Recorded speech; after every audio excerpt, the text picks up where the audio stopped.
నమస్తే, welcome to college TV. Telangana రాష్ట్రంలో ఏదైతే కేసీఆర్ కాళేశ్వరం విచారణ కమిటీ ముందు హాజరు కావడం, కేటీఆర్ కొన్ని వ్యాఖ్యలు చేయడం అవైతే దుమారం రేపుతూ ఉన్నాయి. ఒకవైపు కాంగ్రెస్ కార్యకర్తలు కావచ్చు, కాంగ్రెస్ నాయకులు కావచ్చు కేటీఆర్ పైన విరుచుకుపడుతున్నటువంటి సందర్భాలు కనిపిస్తూ ఉన్నాయి. ఒకసారి మాట్లాడే ప్రయత్నం చేద్దాం. మనతో పాటు కాంగ్రెస్ సీనియర్ నాయకురాలు కల్వ సుజాత గారు ఉన్నారు. ఒకసారి మాట్లాడదాం. అక్కడ నమస్తే. నమస్తే అమ్మా. అక్కడ చెప్పండి, కేటీఆర్ చేసిన వ్యాఖ్యలు విన్నారు, నిన్న ప్రెస్ మీట్ కూడా పెట్టారు, బలంగా స్పందించారు. ఎట్లా చూస్తున్నారు? కేటీఆర్ ఇంతవరకు కూడా క్షమాపణ చెప్పే ఆలోచనలో కనిపిస్తలేడు. కాంగ్రెస్ వాళ్ళేమో క్షమాపణ కోరుతా ఉన్నారు ఆయన నుండి.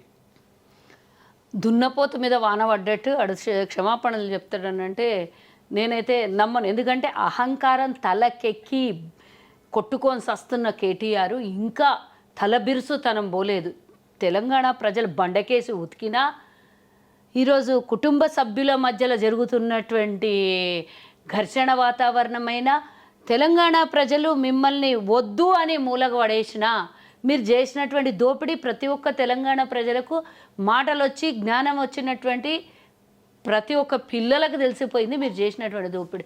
అయినా కానీ సిగ్గు, శరము, మానం, మర్యాద, లజ్జ, బుద్ధి, జ్ఞానం, ఇంకిత జ్ఞానం ఏమాత్రం లేనటువంటి లేకుండా పోతుంది. రాను రాను ఎట్టయిపోతుందంటే పిచ్చి పీకులకు ముదిరిపోయి పోయిన అధికారం చేతిలో లేదు కాబట్టి ఈ అహంకారమే తన జీవితం అనే లక్ష్యంతో బతుకుతున్నటువంటి కేటీఆర్.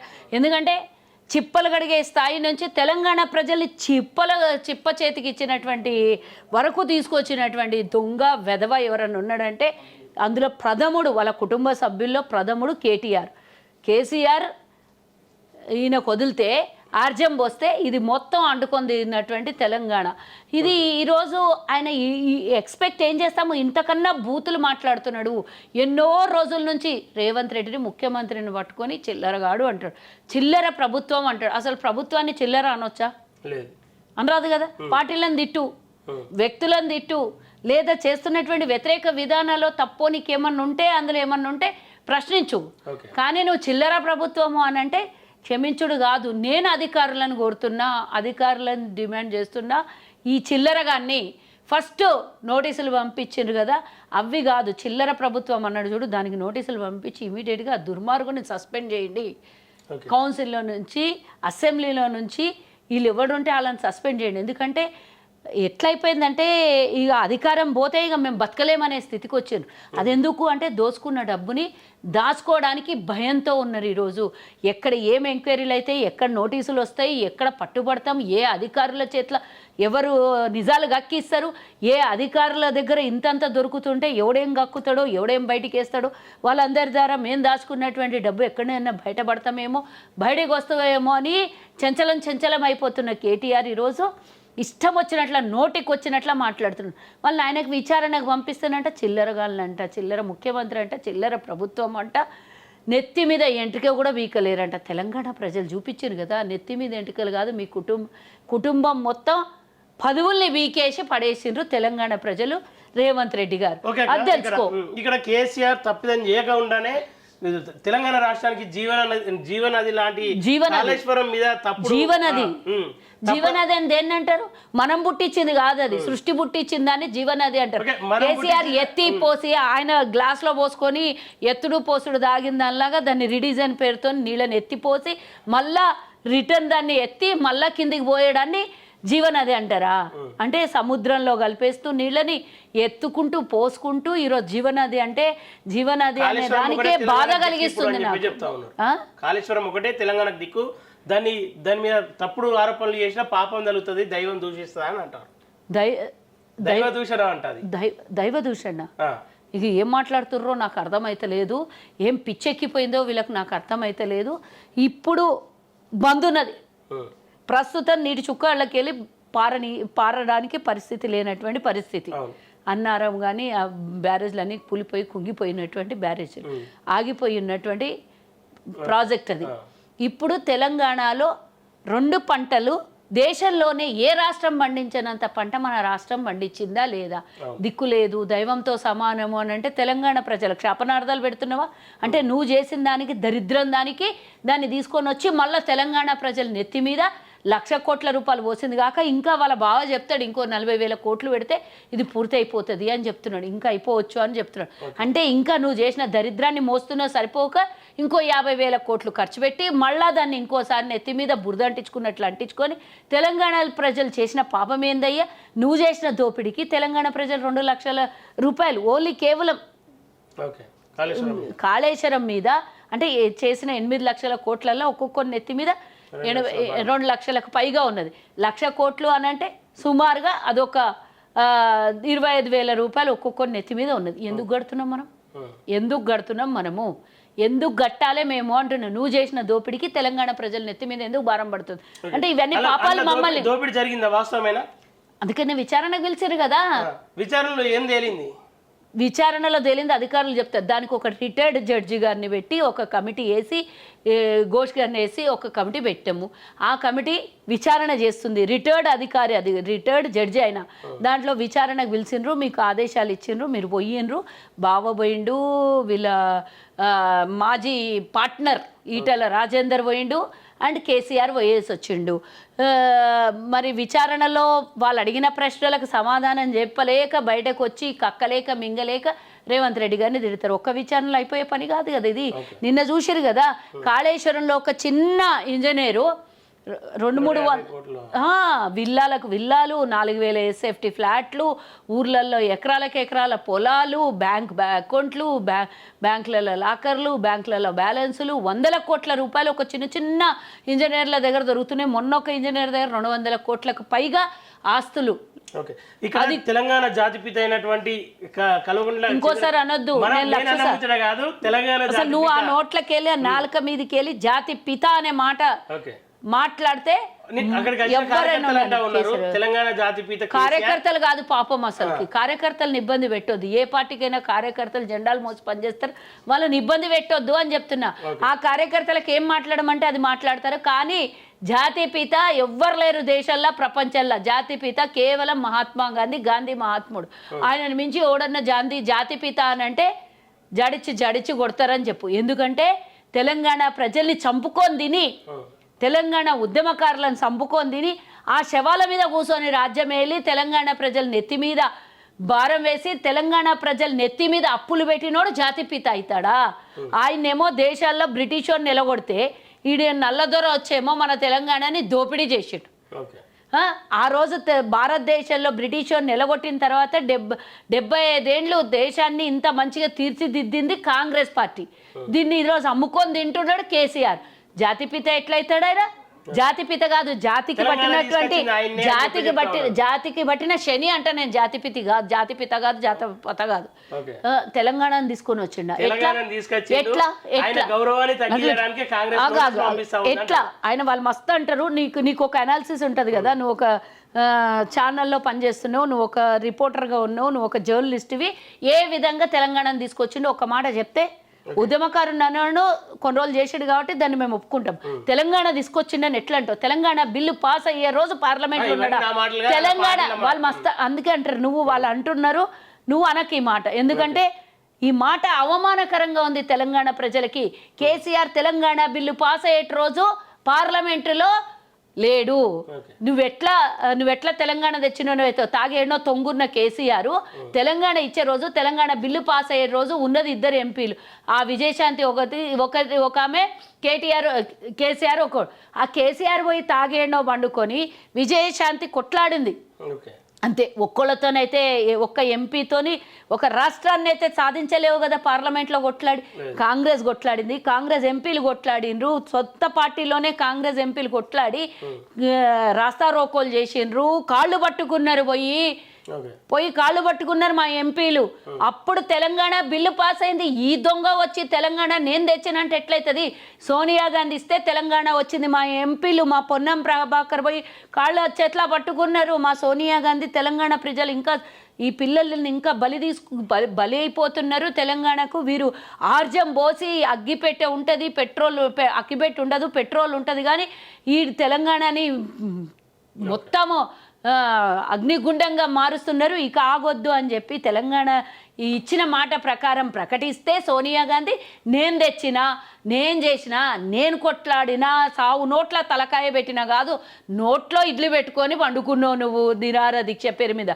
ఇవన్నీ గాలి మాటలు మాట్లాడితే తెలంగాణ ప్రజలకి గతంలో అప్పుడెప్పుడో చెన్నారెడ్డి ఉన్నప్పుడు తొలిదశ ఉద్యమంలో ఏం చేసినరో పూర్తిగా తెలియకపోవచ్చు, మేము లేకపోవచ్చు. చెప్తే ఎవరన్నా ఇది నేను చేసినా అని చెప్తే ఎవరన్నా వచ్చి అది నమ్మొచ్చు. కానీ నిన్న మొన్న జరిగినటువంటి విషయాలు మా కళ్ళ ముంగల జరిగినాయి. నేను జాతి పిత, నేను తెలంగాణ తెచ్చిన జాతి పిత కాదు, జాతికి పట్టిన శని అని నువ్వు ఏది పడితే అది చెప్పినంత మాత్రం నమ్మేటంత పిచ్చోళ్ళు ఎవరు లేరు కదా. కేవలం తెలంగాణ ధనిక రాష్ట్రం మీద కన్నుబడి కేసీఆర్కి అది దోపిడీ చెయ్యాలి అని తెలంగాణ కావాలని అడిగిండు తప్పించి తెలంగాణ ప్రజలకు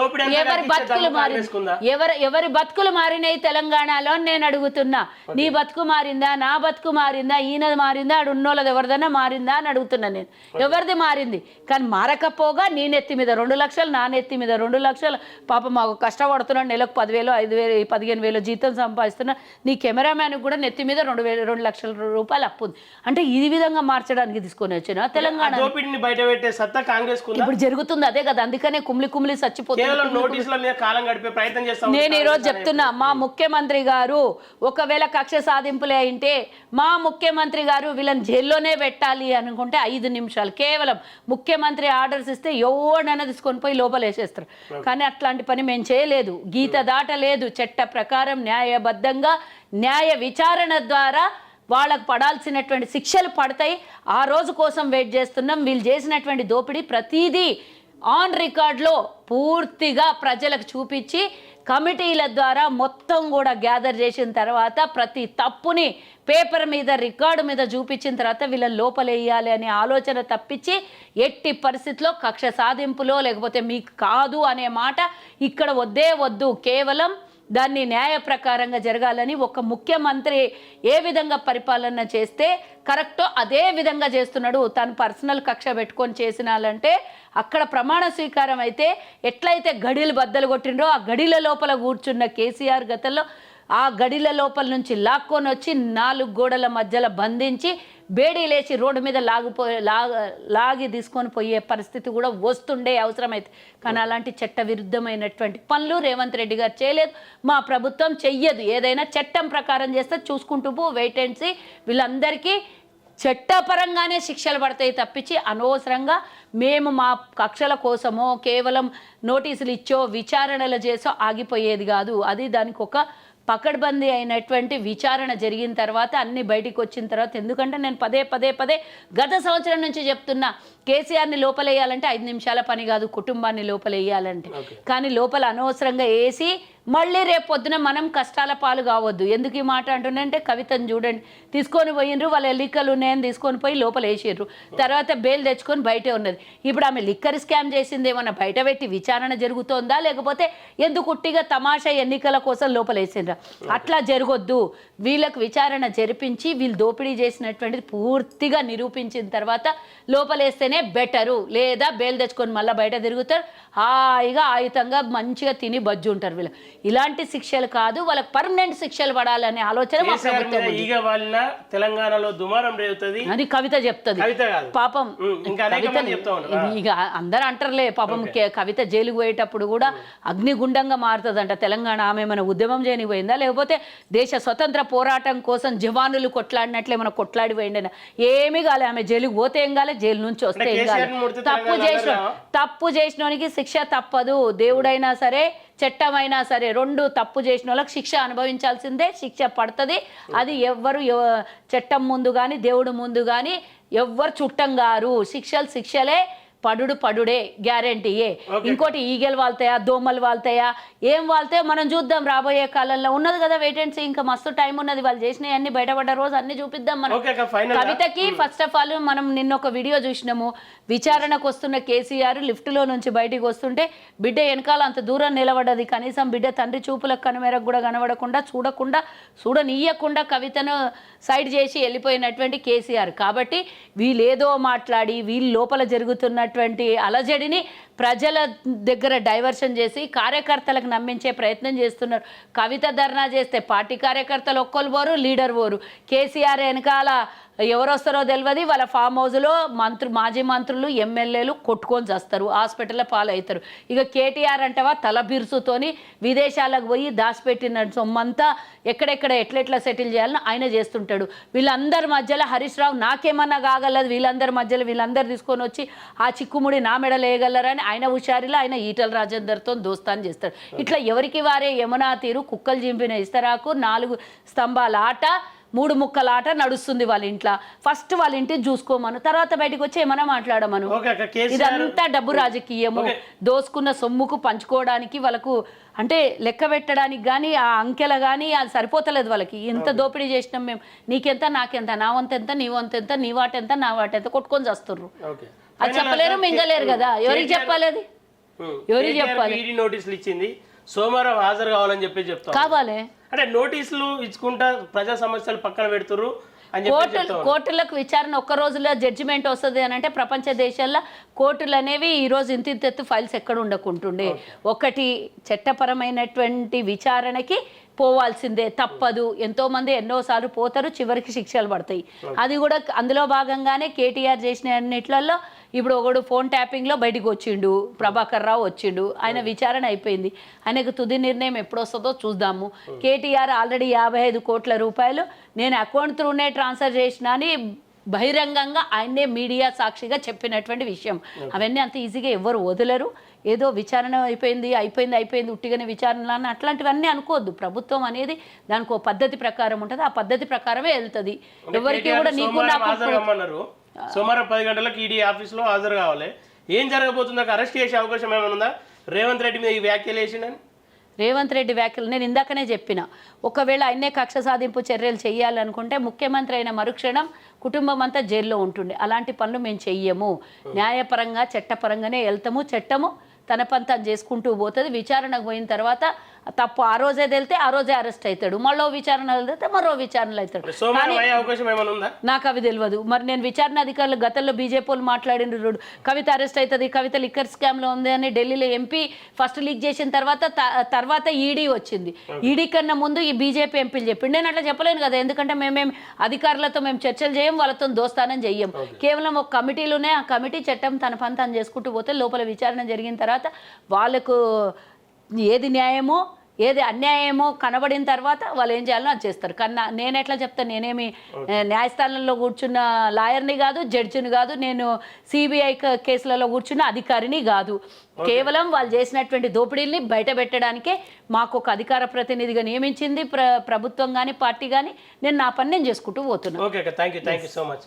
ఓకే, చూస్తున్నారు కదా, కేసీఆర్ కుటుంబ అవినీతి ఖచ్చితంగా కాంగ్రెస్ బయట పెడుతుంది, తెలంగాణ ప్రభుత్వం వాళ్ళకు బుద్ధి చెప్తుందని చెప్పేసి చెప్తున్నటువంటి సందర్భాలు చూడాలి. మరి సోమవారం కూడా ఏం జరగబోతా ఉంది, కేటీఆర్ అరెస్ట్ కాబోతా ఉండా, లేదంటే విచారణ తర్వాత మళ్ళీ యథావిధిగా ఇంటికే వెళ్ళబోతుండా చూడాల్సిన అవసరం ఎంతైనా ఉంది. చూస్తున్న కాలేజీ థ్యాంక్ యూ. విదేశాల్లో ఉన్నత విద్యను చదువుకోవాలని అనుకుంటున్నారా? అయితే వెంటనే ఫ్లైగ్రాడ్ ఓవర్సీస్ ఎడ్యుకేషన్ కన్సల్టెన్సీని సంప్రదించండి. మీ విదేశీ కలలను సాకారం చేసుకోండి. ఫ్లైగ్రాడ్